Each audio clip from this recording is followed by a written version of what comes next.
In the small town of Maplewood, life moved slowly. People knew each other by name, and nothing much ever happened to break the monotony of daily routines.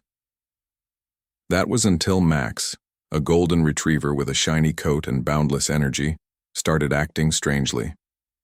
Max belonged to Linda Harper, a kind-hearted woman in her early 30s who worked part-time at the local library. Every day after work, Linda would take Max for a walk through the park near their home. It was one of those rituals that both owner and pet looked forward to, a chance to stretch their legs and enjoy some fresh air. But over the past few weeks, something unusual had caught Max's attention. Near the edge of the park, close to where kids played on swings and families gathered for picnics, there was a sewer grate. Most people didn't think twice about it. It was just another piece of urban infrastructure blending into the scenery. To Max, however, this spot seemed different. Every time they passed by, he would stop dead in his tracks, sniffing the air intently before planting himself firmly in front of the grate. His tail wagged furiously, and his ears perked up as if he were listening to something no one else could hear. At first, Linda thought it was just another quirk of her playful dog. Maybe there was a scent coming from below that intrigued him, perhaps food or another animal hiding in the pipes. She tried distracting him with treats or calling him away, but nothing worked. Max remained fixated on the sewer grate like it held some kind of secret only he understood. Over time, Linda grew more curious herself. What exactly did Max find so fascinating down there? One sunny afternoon, while strolling through the park, Linda decided to pay closer attention. As usual, Max trotted ahead, pulling lightly on his leash until they reached the familiar spot. He sat down immediately, staring hard at the metal grating beneath his paws. This time, instead of moving along, Linda knelt beside him. "What do you see, boy?" she murmured softly, scratching behind his ears. Max responded with an excited bark, leaning forward as far as his leash allowed. His nose twitched rapidly, and his eyes darted back and forth as though tracking movement underneath the surface. For a moment, Linda imagined all sorts of possibilities. A trapped raccoon, maybe even a lost toy. But none of these explanations felt quite right. There was something deeper here, something unexplainable. Just then, a voice called out from behind them. "Having trouble with your pup again?" Linda turned to see Jack Monroe approaching. Jack was a friendly guy in his mid-40s who lived 2 houses down from her. He worked part-time for the local water department, which meant he often dealt with issues related to drains and sewers. Today, he wore faded jeans and a plaid shirt, carrying a toolbox slung over his shoulder. "Hey, Jack," Linda greeted him, with a smile. "Yeah, Max won't leave this spot alone. I don't know what's gotten into him." Jack chuckled, setting his toolbox down. "Well, maybe we should take a look. Could be something stuck down there." He crouched beside Linda, peering curiously at the sewer grate. Like her, he couldn't see anything obvious, but Max's behavior made him wonder if there really was something worth investigating. Together, they examined the area closely. The grate appeared ordinary enough. Rusted edges, a grid pattern designed to let rainwater flow through. Yet, as Jack leaned closer, he noticed faint scratches etched into the metal frame. They weren't deep, but they looked deliberate, as if someone had dragged something sharp across the surface repeatedly. Or perhaps something alive had clawed its way out? Linda frowned when Jack pointed this out. "Do you think it's dangerous?" she asked cautiously. "I'm not sure," Jack admitted. "But whatever it is, Max seems pretty convinced it's important." He glanced at the eager dog, whose tail wagged nonstop. "Let me grab my flashlight and check under the lid, just to be safe." While Jack fetched his tools, Linda stayed put, watching Max intently. Her mind raced with questions. Was this all just coincidence? Or was her dog trying to tell her something significant? She'd always trusted Max's instincts. He was smart, loyal, and rarely acted without reason. Still, the idea of finding something strange lurking beneath the streets of Maplewood felt surreal. When Jack returned, he handed Linda a flashlight and positioned himself near the heavy manhole cover adjacent to the sewer grate. With some effort, he managed to pry it open, revealing a dark, damp tunnel below. A musty smell wafted upward, making Linda wrinkle her nose. She shone the flashlight beam inside, illuminating slick walls lined with moss and algae. Water dripped steadily from somewhere deeper within, creating a rhythmic echo that sent chills down her spine. For several moments, neither of them spoke. The silence was oppressive, broken only by the sound of dripping liquid and the occasional rustle of leaves overhead. Then suddenly, Max began barking wildly, straining against his leash as if desperate to jump into the hole. Startled, Linda tightened her grip on the leash, unsure how to react. "What's got him so worked up?" Jack muttered, shining his own light around the opening. At first glance, the tunnel seemed empty, just concrete walls and murky water pooling at the bottom. But as they scanned further, they spotted something odd. Carved into the wall near the base of the tunnel were strange symbols. They weren't graffiti or random scratches. They looked deliberate, almost ceremonial. Linda gasped. "What are those?" Jack shook his head, clearly baffled. "I've never seen anything like it. Not around here, anyway." He squinted, trying to make out the shapes. Some resembled twisted letters, while others looked like abstract patterns. Whatever they were, they didn't belong to any language either of them recognized. The discovery left them uneasy. Something about the symbols, and the way Max reacted, felt wrong. It wasn't just curiosity driving him anymore. It was fear. Pure primal fear. And that scared Linda more than anything else. "We should call someone," she suggested hesitantly. "Maybe someone who knows about ancient stuff or weird symbols." Jack nodded, closing the manhole cover with a loud clang. "Good idea. Let's get out of here for now. We'll figure this out later." As they walked away, Max kept glancing back at the sewer grate, his whimpers growing softer with each step. Though neither Linda nor Jack said it aloud, they shared the same thought. Whatever lay hidden beneath Maplewood, it wasn't going to stay buried forever. That evening, Jack couldn't shake the feeling that something wasn't right. The strange symbols etched into the sewer wall stayed fresh in his mind, as vivid as if they were burned into his memory. He tried to convince himself it was nothing, just some graffiti or random markings left by kids looking for thrills. But deep down he knew better. Those symbols didn't belong to this world. They felt ancient, alien, and dangerous all at once. Determined to get answers, Jack decided to return to the sewer later that night when no one else would be around. He packed a sturdy flashlight, a camera, and a notepad, just in case he needed to document anything unusual.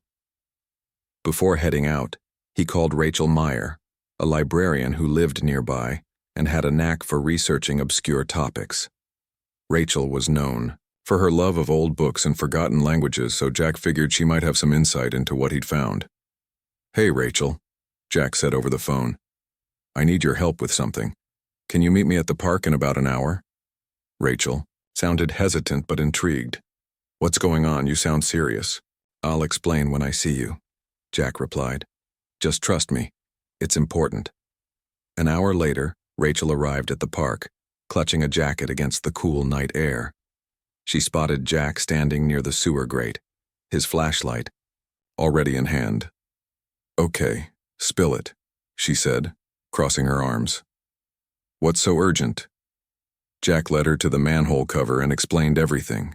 The strange behavior of Max, the odd scratches on the grate, and the mysterious symbols inside the tunnel. By the time he finished, Rachel's curiosity had replaced her skepticism. "Let me see these symbols," she said firmly. "If they're real, we might be dealing with something bigger than we realize." With Rachel's help, Jack pried open the manhole cover again. The smell of dampness hit them immediately, but neither flinched. Jack climbed down first, shining his flashlight to light the way. Rachel followed close behind, gripping her notebook tightly. As they ventured deeper into the tunnel, the sound of dripping water echoed around them, creating an unsettling rhythm. When they reached the section of the wall where the symbols were carved, Rachel gasped. Up close, the symbols glowed faintly, giving off an eerie greenish light. They weren't mere carvings, they seemed alive, pulsating with energy. Rachel traced her fingers lightly over the surface, careful not to touch anything directly. "These aren't human," she whispered after a long pause. "At least not entirely. Some of these shapes remind me of ancient scripts I've studied, but others, I've never seen anything like them before." Jack frowned. "What do you think they mean?" Rachel hesitated, flipping through her notebook, as if searching for answers.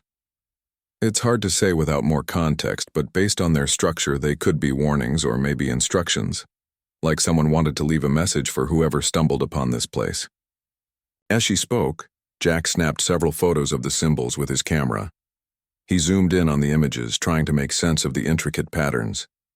Each symbol looked like a blend of geometric shapes and organic curves, almost as if nature itself had influenced their design. "This is incredible," Rachel muttered, jotting notes furiously.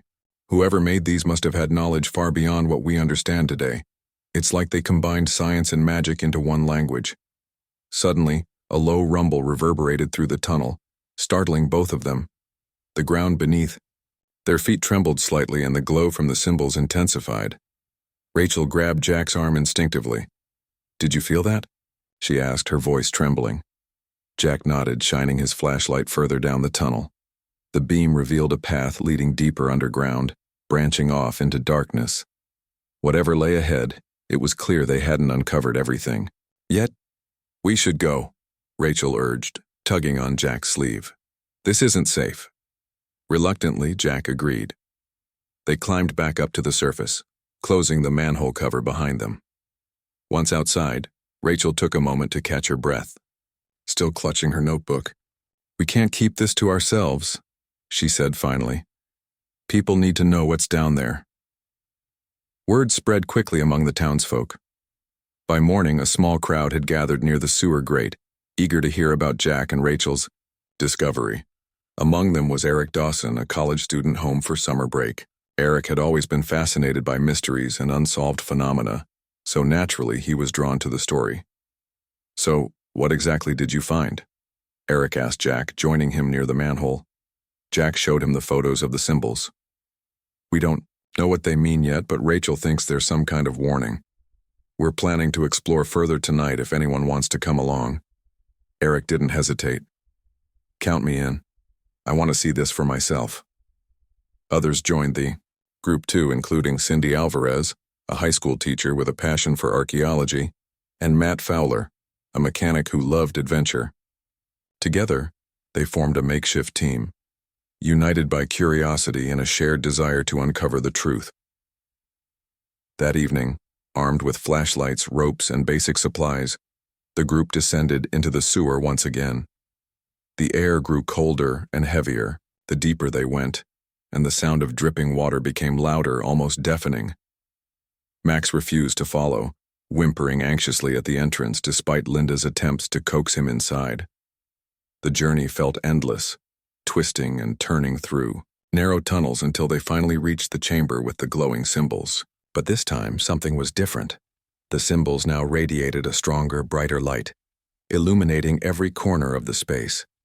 At the center of the room stood a circular platform, its surface covered in even more elaborate carvings. Surrounding the platform were remnants of machinery, rusted gears, broken levers, and wires that sparkled faintly as though charged with electricity. Rachel approached cautiously, running her hands over the carvings. "These look like coordinates," she murmured, pointing to a series of lines and dots. "But for what? A map? A machine?" Before anyone could respond, the ground trembled violently, knocking several members of the group off balance. A loud hum filled the chamber, growing louder with each passing second. Everyone froze, staring wide-eyed as the platform began to vibrate. Slowly, a section of the floor slid open, revealing a hidden compartment. Inside lay a crystalline object, shimmering with an otherworldly energy. It pulsed rhythmically, as if alive, drawing everyone's gaze. No one spoke. The tension in the air was palpable. Despite the danger, the crystal exuded an irresistible allure, compelling them to move closer. Matt stepped forward first, unable to resist the pull. "It's beautiful," he whispered, reaching out toward the object. His fingers brushed against its smooth surface, and in an instant, the room erupted in blinding light. When the light faded, the group found themselves face to face with a towering creature. Part machine, part organic, it loomed over them with burning eyes that pierced through the darkness. Its metallic limbs gleamed menacingly, and its jagged teeth glistened with saliva. For a moment, no one moved, paralyzed by fear. Then, the creature spoke, not with words, but with thoughts that resonated directly in their minds. "You have awakened me. Now you will serve." The group scrambled backward, panic setting in. Rachel shouted, "Run!" And everyone bolted toward the exit, their footsteps echoing wildly in the confined space. Behind them, the creature roared, shaking the very foundation of the tunnel. They barely escaped with their lives, bursting out of the manhole onto the grass above. Breathing heavily, they collapsed in a heap, their hearts pounding in unison. Max barked frantically, circling them as if trying to protect them from whatever lurked below. As the adrenaline wore off, reality sank in. They had unleashed something powerful, something ancient and unknowable, and now it was hunting them. The moment Matt's fingers brushed against the crystalline object, time seemed to stop.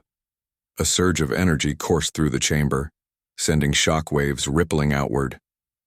The ground beneath their feet vibrated violently, and the glow from the symbols intensified until it became almost blinding. Everyone shielded their eyes instinctively, but even through closed eyelids, the light burned like fire. When the brightness finally faded, the group lowered their hands cautiously, squinting, to adjust to the dimmer surroundings.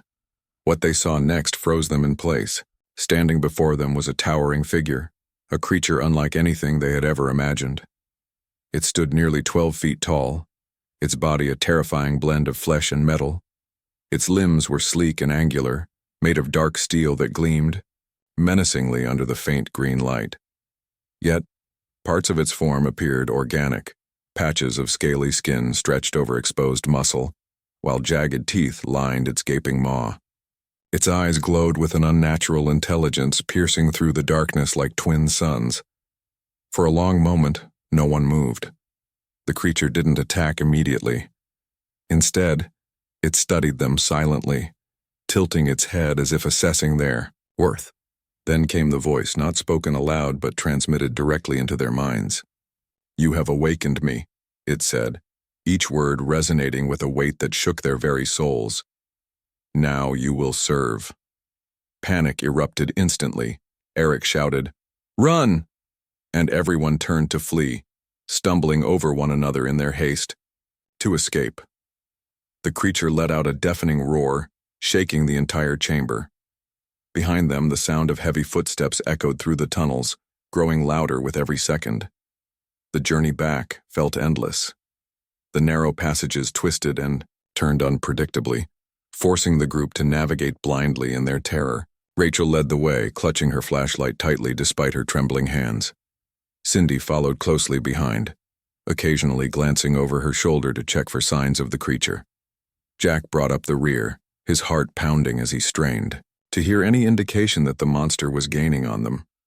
At one point, Cindy tripped over a loose pipe jutting out from the wall. She fell hard, scraping her palms and knees on the wet concrete floor. Before anyone could help her up, the creature appeared around the bend, its glowing eyes locking onto her prone figure. With a metallic screech, it raised one of its clawed appendages high above its head, ready to strike. "Cindy!" Eric screamed, rushing back to pull her away.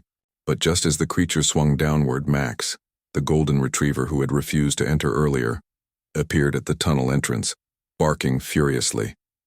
His loud, insistent barks drew the creature's attention, causing it to pause mid-attack.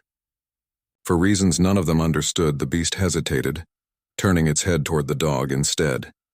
Seizing the opportunity, Eric grabbed Cindy's arm and hauled her to her feet. Together they sprinted down the tunnel, catching up with the rest of the group.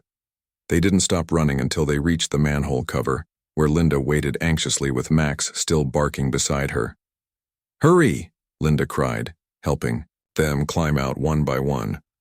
Once everyone was safely above ground, Jack slammed the manhole cover shut and placed his toolbox on top to weigh it down. Exhausted and terrified, the group collapsed onto the grass, gasping for breath. Max whined softly, pressing himself against Linda's legs as if seeking reassurance. Despite his earlier bravery, even he seemed shaken by whatever had chased them out of the sewer. As the adrenaline began to wear off, reality started to sink in.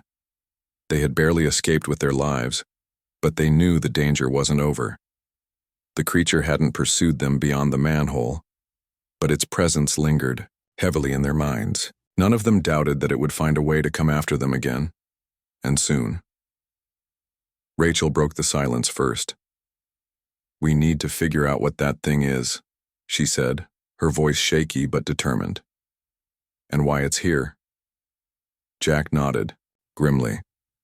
"Whatever it is, it's not from this world. Those symbols, the crystal, it's all connected somehow." Eric rubbed his temples, trying to process everything that had happened. "Do you think it's been down there the whole time, waiting for someone to wake it up?" "It's possible," Rachel replied. "Ancient civilizations often sealed away things they couldn't control. Maybe this was one of them." Matt, who had touched the crystal, remained unusually quiet. He sat apart from the others, staring at his hands as if expecting to see some trace of the energy he'd felt earlier. When Cindy asked if he was okay, he simply shook his head. "I don't know," he muttered. "It felt alive, like it wanted me to touch it."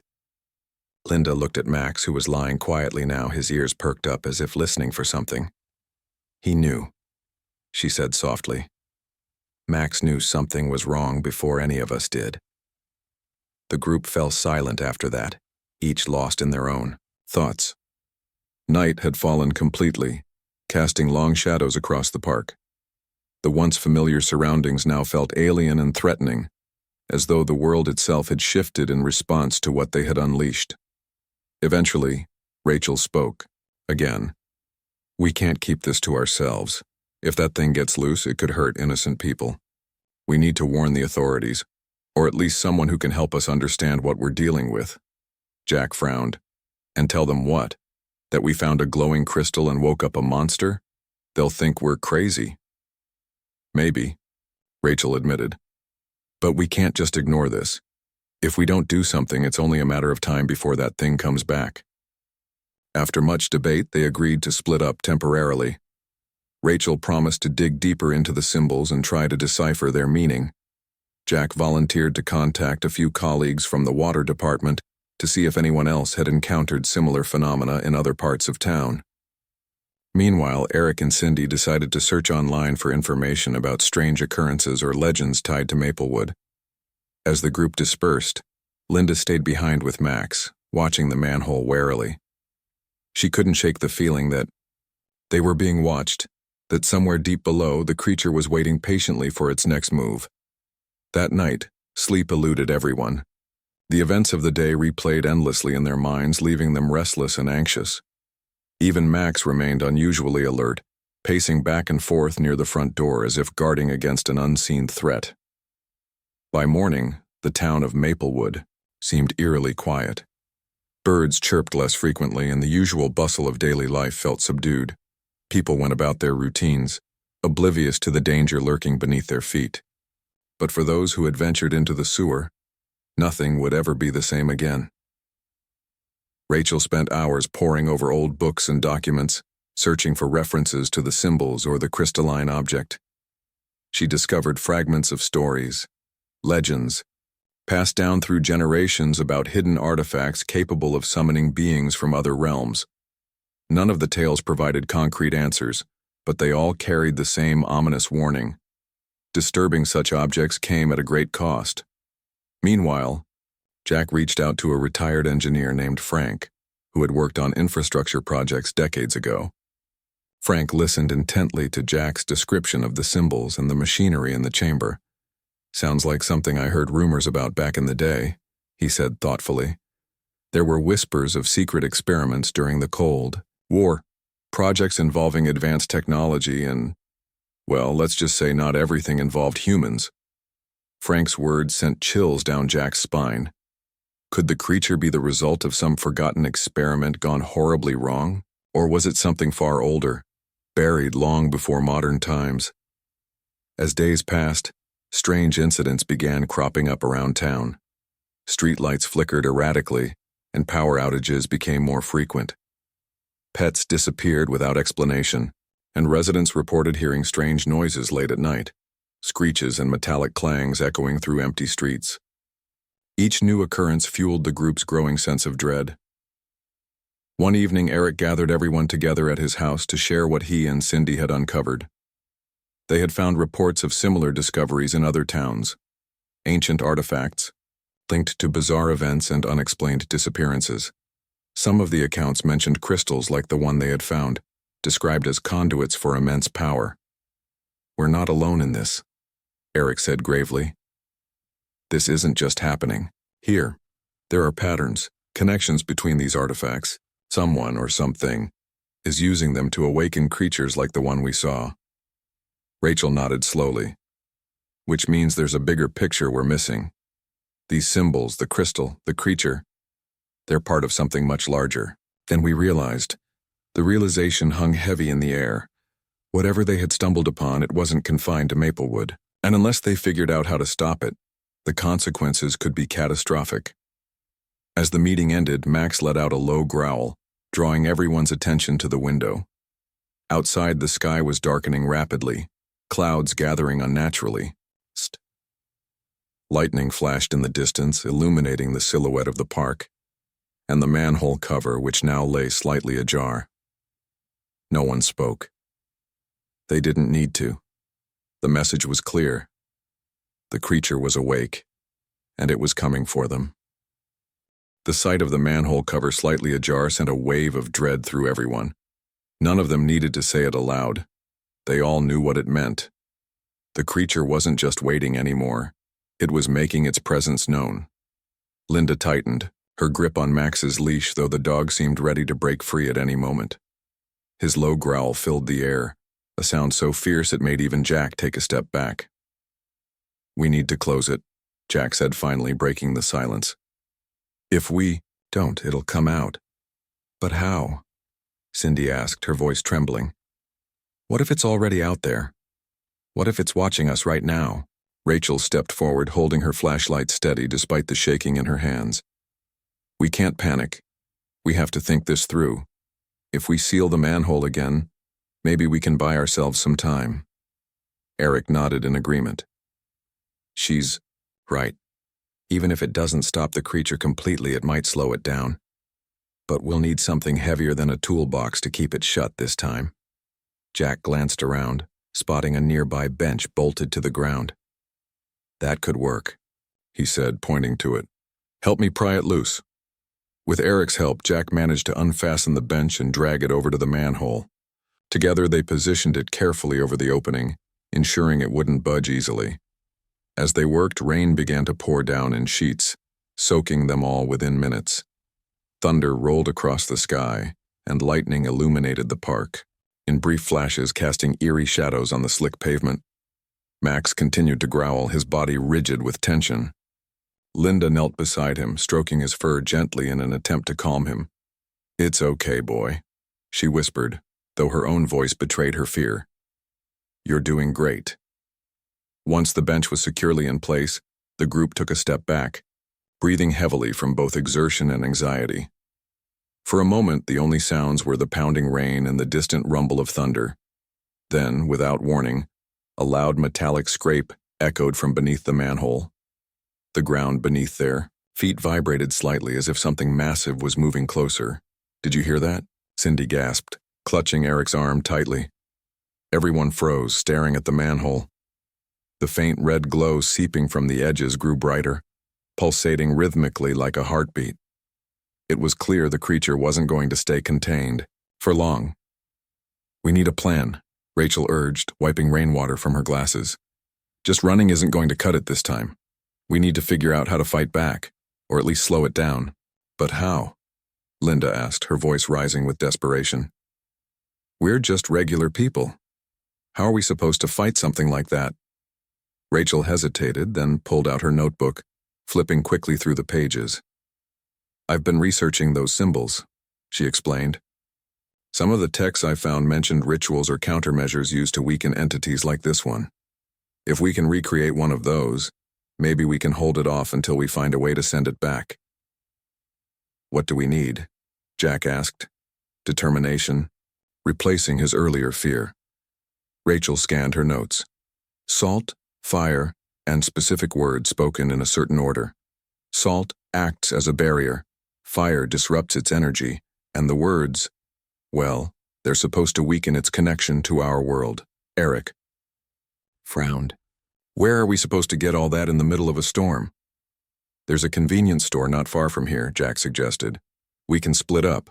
Some of us go grab supplies while the others stay here and keep watch.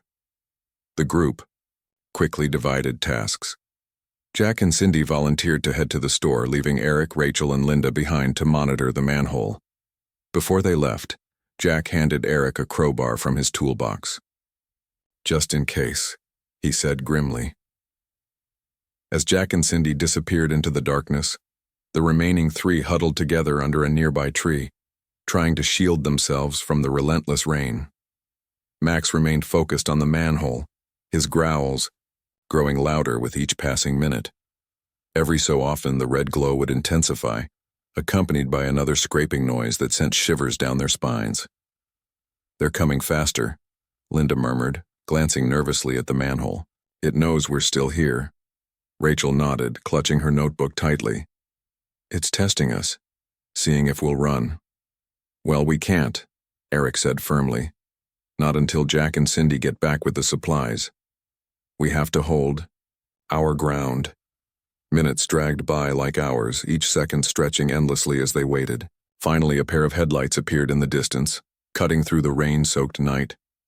Jack and Cindy returned with bags full of salt, matches, and candles scavenged from the convenience store. They also brought flashlights and extra batteries, knowing they'd need all the light they could get. Let's move quickly, Rachel instructed, spreading out the supplies. She directed everyone to form a wide circle around the manhole using lines of salt. Once the barrier was complete, she placed lit candles at equal intervals along the perimeter, their flames flickering wildly in the wind. The words, she reminded them, handing out slips of paper with the ritual phrases written on them. We need to say them together clearly and confidently. Any hesitation will weaken the effect. Standing shoulder to shoulder, the group braced themselves. As Rachel gave the signal, they began chanting in unison, their voices rising above the storm. At first, nothing happened, but then the red glow from the manhole dimmed noticeably and the vibrations beneath their feet slowed. It's working, Cindy exclaimed, tears streaming down her face as relief washed over her. But the victory was short-lived. With a deafening roar, the creature burst through the manhole, sending the bench flying like a toy. Its glowing eyes locked onto them, and it lunged forward, claws slashing at the air. Stay behind the salt, Rachel shouted, grabbing a handful of salt from the bag and throwing it toward the creature. The grain sizzled upon contact, forcing the beast to recoil momentarily. Encouraged, the others followed suit, pelting it with salt while continuing to chant. The creature thrashed wildly, its movements becoming slower and less coordinated as the ritual weakened its power. Still, it refused to retreat, its rage palpable as it slammed against the invisible barrier. Max barked furiously, darting forward as if daring the creature to come closer. Max, no! Linda cried, pulling him back just in time to avoid a swipe of the creature's clawed hand. We need to finish this, Eric yelled, his voice hoarse from shouting. Keep going!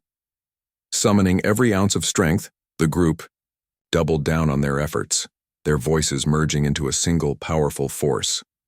Slowly but surely, the creature began to shrink, its metallic limbs crumbling into dust, and its glowing eyes dimming until they were nothing more than hollow sockets. With one final scream, the creature collapsed, dissolving into a pile of ash that was quickly washed away by the rain. For a long moment, no one moved, their chests heaving as they struggled to catch their breath. It's gone, Rachel whispered finally, sinking to her knees in exhaustion. For now, at least. The others joined her, too drained to speak. Max trotted over, licking Linda's face affectionately as if congratulating her for surviving. Despite the downpour, they stayed there for a while, letting the reality of what had just happened sink in. When the rain finally eased up, Jack stood and offered Rachel a hand. Does this mean it's over? He asked quietly. Rachel shook her head. No, This was just one battle. There are more artifacts and more creatures out there. If we don't find them first, someone else might. The weight of her words settled over the group, reminding them that their fight was far from finished. But for now, they allowed themselves a moment of rest, grateful to still be alive. The days that followed the battle in the park were filled with tension and uncertainty. While the creature had been temporarily defeated, none of them believed it was truly gone. The memory of its glowing eyes and metallic roar haunted their dreams, leaving them restless and on edge. They knew they couldn't afford to let their guard down, not when so much was still unknown. Rachel took charge of organizing their next steps. She converted her living room into a makeshift research headquarters, filling it with maps, books, and notes. Her focus shifted entirely to understanding the symbols, the crystal, and the creature itself. If we don't figure out what connects all these pieces, she told the group during one of their meetings, we'll always be reacting instead of preparing, and that's how people get hurt. Eric nodded, his fingers flying across the keyboard of his laptop. He had taken on the task of searching online for similar incidents, stories of strange artifacts, mysterious disappearances, or unexplained phenomena. It wasn't easy. Most reports were either dismissed as hoaxes or buried deep within obscure forums. But slowly, patterns began to emerge. There are other places where crystals like this have been found, he explained, pointing to several marked locations on a digital map. Some of them date back centuries, and guess what? Each site has records of unusual activity afterward. Jack leaned forward, studying the screen intently. What kind of activity? People vanishing. Without a trace, Eric replied grimly. Weird weather patterns, animals acting strangely. Oh, and sightings of creatures matching our description. Whatever these things are, they're not unique to Maplewood. Cindy shuddered visibly. So, we're dealing with something global? It seems that way, Rachel interjected, tapping her pen against the map on the table. Which means, we can't handle this alone. We need help. From experts who understand ancient languages, extraterrestrial theories, or even military tech. If these artifacts are tied to experiments or alien technology, someone out there must know more. Linda, who had been quieter than usual since the encounter, finally spoke up. But how do we find those people? Who would believe us? We sound crazy. We start small, Jack suggested. Reach out to professors, historians, anyone who might take us seriously. Once we build credibility, we can go bigger. With that plan in mind, the group split responsibilities once again. Rachel continued digging through her library of texts, hoping to uncover clues about the ritual they had performed and whether it could be improved. Eric expanded his search online, reaching out to fringe researchers and conspiracy theorists who specialized in supernatural events. Meanwhile, Jack contacted Frank, the retired engineer, and asked if he knew anyone else who might have insight into secret government projects involving advanced technology. As the days passed, their efforts began to yield results. One historian, Rachel, reached out to send her photocopies of ancient manuscripts describing ceremonies used to seal away malevolent entities. Another expert confirmed that the symbols they'd seen matched carvings found in ruins across the globe, suggesting a shared origin predating recorded history. But perhaps the most promising lead came from Eric. Through a forum dedicated to UFO sightings, he connected with a woman named Dr. Elena Torres, a linguist specializing in deciphering unknown languages. When Eric explained their situation, including photos of the symbols and the crystal, Dr. Torres agreed to meet them virtually, via video call. The night of the call, the entire group gathered around Rachel's laptop, eager to hear what Dr. Torres had to say. The woman who appeared on screen was sharp-eyed and professional, her office lined with shelves overflowing with books and artifacts. After introducing herself, she wasted no time getting to the point. "These symbols you've shown me," she said, gesturing to the images displayed on her screen, "are part of a language I've encountered before, but only in fragments. They belong to what some researchers call the Forgotten Tongue. It's believed to predate human civilization, possibly originating from an extraterrestrial source." "Extraterrestrial?" Cindy echoed, her voice barely above a whisper. Dr. Torres nodded. Yes. Many scholars theorize that early humans interacted with beings from another world, beings who left behind knowledge and tools far beyond our comprehension. These artifacts, the crystals, the machinery, the symbols, are remnants of that interaction. Unfortunately, they also carry immense risk. Activating them often awakens entities bound to serve their creators, or destroy anything in their path. Jack frowned. So we didn't just wake up one creature. There could be others out there waiting for someone to trigger them. Exactly, Dr. Torres confirmed. And based on your description of the ritual, it sounds like you managed to weaken its connection to this plane temporarily. But unless you sever that link completely, it will return, and likely stronger next time. Rachel scribbled furiously in her notebook. Is there a way to do that? To permanently banish it? Dr. Torres hesitated. Possibly. Rituals like the one you performed require precision and power. You'll need to amplify your efforts, perhaps by combining multiple elements: fire, salt, sound frequencies, and specific incantations spoken simultaneously. But beware. Attempting such a thing comes with great danger. If done incorrectly, you could make the entity stronger, not weaker. The weight of her words hung heavy in the air. None of them doubted the risks, but they also knew they couldn't ignore the threat. The creature was already hunting them, and every moment they delayed gave it more time to regroup. After the call ended, the group spent hours discussing their options. Rachel proposed creating a new ritual based on Dr. Torres's advice, incorporating additional components to increase its effectiveness. Eric volunteered to track down sound frequency generators, while Jack scavenged materials for building protective barriers. Cindy offered to assist Rachel in refining the incantations, ensuring each word was pronounced perfectly. Meanwhile, Linda focused on keeping Max safe. The dog had become increasingly restless, pacing near the windows and barking at random noises throughout the night. She worried that his heightened senses might mean the creature was closer than they realized. One evening, as they prepared for their next attempt, a loud crash echoed outside. Rushing to the window, they saw flashes of red light illuminating the street below. The manhole cover in the park had been flung aside, and steam rose from the open sewer like smoke from a volcano.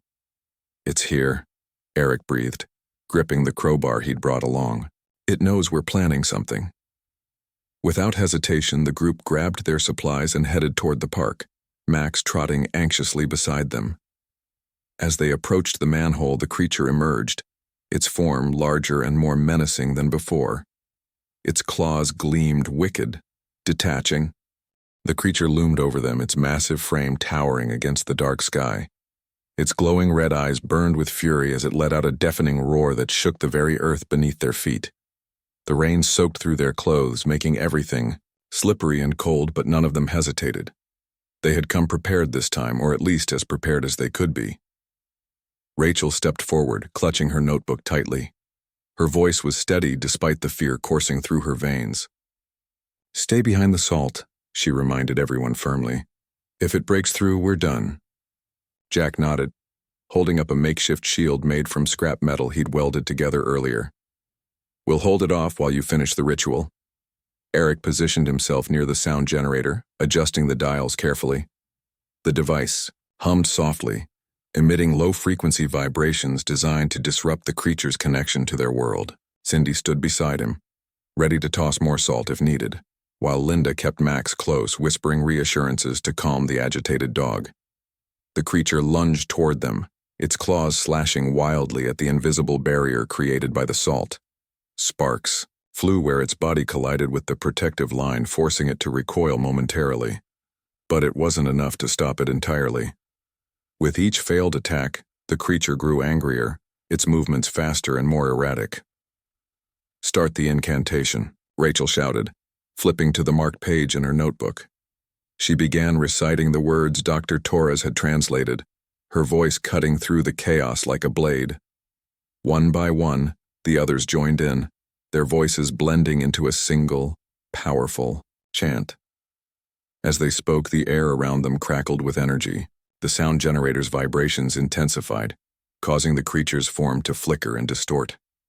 For a moment, it seemed to shrink, its metallic limbs crumbling into dust.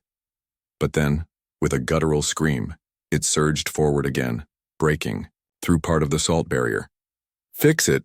Rachel yelled, tossing a handful of salt onto the breach. Jack rushed to help, scattering more salt along the broken line while keeping his shield raised to block the creature's attacks. Max barked furiously, darting forward as if daring the monster to come closer. "Max, stay back!" Linda cried, grabbing his collar just in time to pull him away from danger. The ritual continued, the chanting growing louder and more desperate. The creature thrashed violently, its glowing eyes dimming slightly as the combined forces of the salt, sound, and incantations weakened its hold on their reality. Yet it refused to give up, slamming itself repeatedly against the barrier in a final, futile attempt to break free. "We're almost there," Rachel encouraged, her voice hoarse from shouting. "Keep going." With one last push, the group poured every ounce of strength into the ritual. The sound generator emitted a high-pitched whine, sending shockwaves rippling outward. The candles lining the perimeter flared brightly, their flames stretching toward the sky as if feeding off the energy in the air.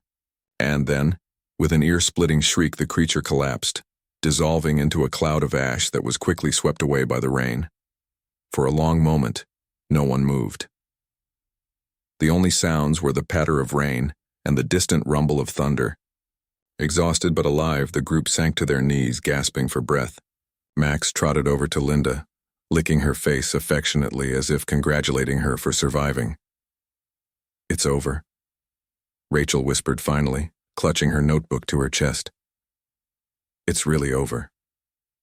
But even as she said the words, a sense of unease lingered. None of them truly believed this was the end, not when they now knew how many other artifacts existed, waiting to be discovered by unsuspecting hands. The battle may have been won, but the war was far from finished. The aftermath. In the days that followed, life in Maplewood slowly returned to normal, or at least as normal as it could be after such an event. The townsfolk remained unaware of what had transpired, attributing the strange occurrences to freak weather patterns or equipment malfunctions. Only Linda, Jack, Rachel, Eric, Cindy, and Max carried the weight of what they had experienced. Rachel devoted herself to continuing her research, determined to uncover as much as possible about the Forgotten Tongue and the origins of the artifacts. She reached out to Dr. Torres regularly, sharing her findings and seeking guidance. Together, they began compiling a database of known artifact locations, hoping to prevent future disasters. Eric took charge of spreading awareness online, using encrypted forums to connect with others who had encountered similar phenomena. He learned of a network of researchers and survivors scattered across the globe, all working independently to combat the same threat. Inspired, he proposed forming an alliance, a coalition dedicated to protecting humanity from these ancient dangers. Jack returned to his job at the water department, but his mind was never far from the sewer tunnels beneath Maplewood. He convinced Frank, the retired engineer, to join their cause, bringing decades of expertise in infrastructure and technology to the table. Together, they developed plans for reinforcing vulnerable areas and detecting anomalies before they could escalate. Cindy focused on educating herself about extraterrestrial theories and ancient civilizations, attending lectures and workshops whenever she could. Her newfound knowledge not only helped the group but also gave her a renewed sense of purpose. Linda, meanwhile, remained vigilant, ensuring Max stayed safe. The dog's behavior had returned to normal, though he still occasionally stared at the sewer grate during their walks. Whether it was lingering instinct or mere curiosity, Linda couldn't say, but she made sure to keep him far away from the spot. Despite their efforts, the group couldn't shake the feeling that they were being watched. Strange noises echoed through the night, and faint red lights sometimes flickered beneath manhole covers in other parts of town. Each incident served as a reminder that the creatures weren't gone. They were merely waiting. One evening, as the group gathered at Rachel's house to review their progress, Eric brought up a troubling discovery. "I found reports of another crystal," he said grimly, pulling up a map on his laptop. "It's in a town about 200 miles from here. People are already talking about weird stuff happening, missing pets, power outages, that kind of..." Thing? Rachel frowned. If someone activates it, they'll awaken another creature, Jack finished, his expression hardening. We can't let that happen. After a brief discussion, they agreed to investigate. Leaving Maplewood behind, even temporarily, was risky, but staying put felt equally dangerous. If they didn't act, innocent lives would be lost. Before departing, they made one final trip to the park where it all began. The manhole cover lay undisturbed, sealed tightly with fresh bolts Jack had installed. Max sniffed cautiously around the edges but showed no signs of distress. Satisfied, Linda knelt beside him, scratching behind his ears. "Good boy," she murmured. "You kept us safe." As they walked away, the camera panned back to the manhole. For a split second, a faint red glow flickered beneath the grate, barely visible in the fading light. Then, just as quickly, it vanished, leaving only silence. The final line lingered in the reader's mind. What they found under the manhole left. Everyone changed.